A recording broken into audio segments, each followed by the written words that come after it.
All right, next one. I think this was the main storyline of the night. So this was the meat of the matter, Vlad. So which was not even that good. So Vader and Sid, I guess, are named as they're gonna fight each other at the pay-per-view, and the winner is gonna get a WWF title shot, right? So Sid is fighting Goldust tonight, who cut a promo, and Cornette, who manages Vader, is mad that Vader, after pinning Shawn Michaels last week, has to face Sid to get a title shot. He's like, why should I have to do that? We beat him last week. We pinned him. So, I commend Cornette because they kind of made him look really goofy at the pay-per-view, getting, swindled by that other manager, Clarence Mason.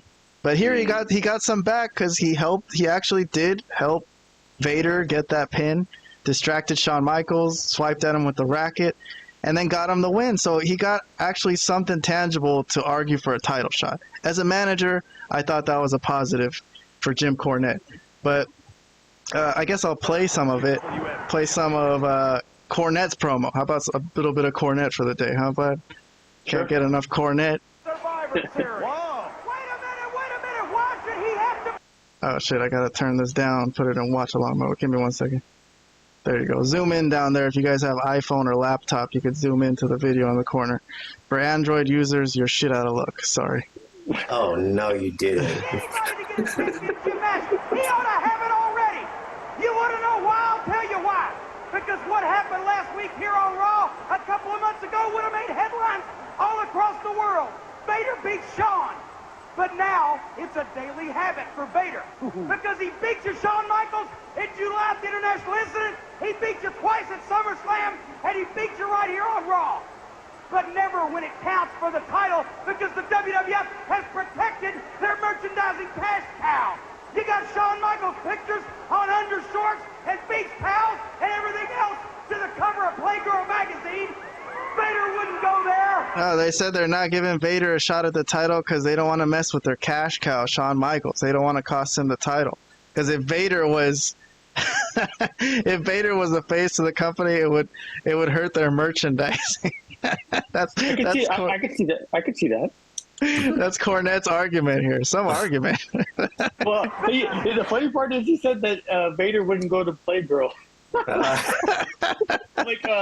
Yeah, I don't think anybody wants to see that. Bader wouldn't go there because he's a big bad man. Because he's a big bad man. Afraid if we got Vader as a champion, then him and his punchy, unattractive manager will destroy all that merchandise. Now, they figure he's going to take on Psycho Sid. So what better way to keep Vader from the title than to make the winner of that match the #1 contender? Well, I got news for you, Psycho Sid. At Buried Alive, October 20th, you're going to be buried. You're going to be in your own private hell because this man ain't psycho. He just plain don't care. And one way or another, he's going to take you out, Psycho Sid, and especially with your own move, the power bomb, the one you stole from him to begin with. The bombs will fall in Indianapolis when the irresistible force meets the immovable object. And then, this man right here is going to Survivor Series. And nobody can deny him his rightful due and his rightful place. He's going to be the World Wrestling Federation champion. I promise you that. All right. There you go. There you go. There's our taste of Cornette for the day. Well, okay, let me just say what happened to finish off the day for this storyline today. So Sid comes out for the main event, and he beats Goldust. So he wins that match. Cornette's there to witness it on commentary, the sheer force of Sid. And then Vader enters. This is the end of the show. So this is like the go home, the last 2-minute stretch, the most exciting part. So Vader enters, and he starts brawling with Sid. And I think he splashes Sid. That looks pretty good for a big guy. Vader does that well, the splash off the top rope. And then Sid no-sells it. So Sid just gets up. I guess, Vader's celebrating like he kicked his ass, and Sid just stands up. Complete no-sell. So I don't know what you think of that, Vlad, or if you have an opinion about that in general. We've seen the Ultimate Warrior do that and other people throughout history. But Yeah, of course. Psycho Sid. I don't know if you think Psycho Sid is a worthy person to do that, like the Road Warriors or something like that. I don't know. But before I get your comments on this, I think that was it. Psycho Sid chokeslammed Vader, and then they retreated, and Sid ended the night on top. So we got something to look forward to, Sid and Vader for #1 contenders match for next week. And also, in terms of Shawn Michaels, he's going to be facing Stone Cold next week in a non-title match. I don't know if that's really interesting, but they just mentioned that. That really wasn't no one was there today, Stone Cold or Shawn Michaels. But okay, so what do you think of this Vader and Sid as the main guys on this show to go up against WCW?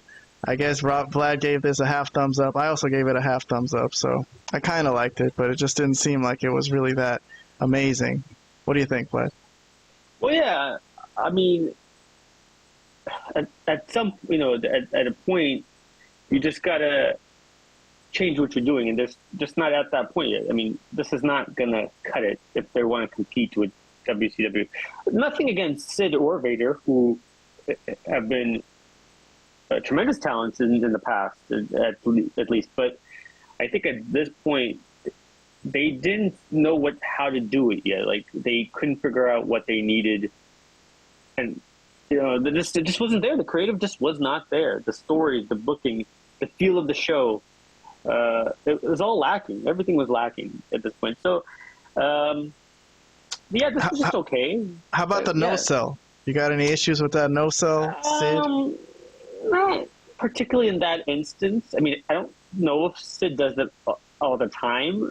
I wouldn't say that of him that I've seen. I think usually he would sell something like that for the most part. And so I didn't have a problem with it, I guess. But yes, if it was a repetitive thing, he was constantly no-selling Vader's or anybody's moves, then yeah, that would become an issue. But I don't know if that's one of his things that people are complaining about. So I'm going to say no, it's okay. All right. Let me see what we got next. Robert, I don't think you got any thoughts on Sid or Vader or Cornette. I don't know. Anything you want to say about anything we just saw, or should we move on from this? Move on. All right, moving along. I got storyline number 7 from this show. Okay, so this is another one that I'm skipping. The Sultan, which is Rikishi. We saw a match of his the other day. There wasn't much. I actually watched this match just to make sure there was nothing in commentary that might have had anything to do with the storylines that we're reviewing today, but nothing. The only thing we got from commentary was this fool. Fucking What the Bob Backlund just talking like a ridiculous... An insane person, right? Ridiculous, insane person. So, okay, I don't know if this goes anywhere or if this is going to last much longer, this Sultan experiment. But the Sultan in this match defeats a guy named Aldo Montoya. So, who for you hardcore wrestling fans, that's just incredible. I don't know if you heard of him, Robert, or no? You heard of Just Incredible? I know that. I didn't know he went by Aldo Montoya. Yeah, yep. Got squashed here by the Sultan. So it was another stupid gimmick. Yeah, stupid gimmick.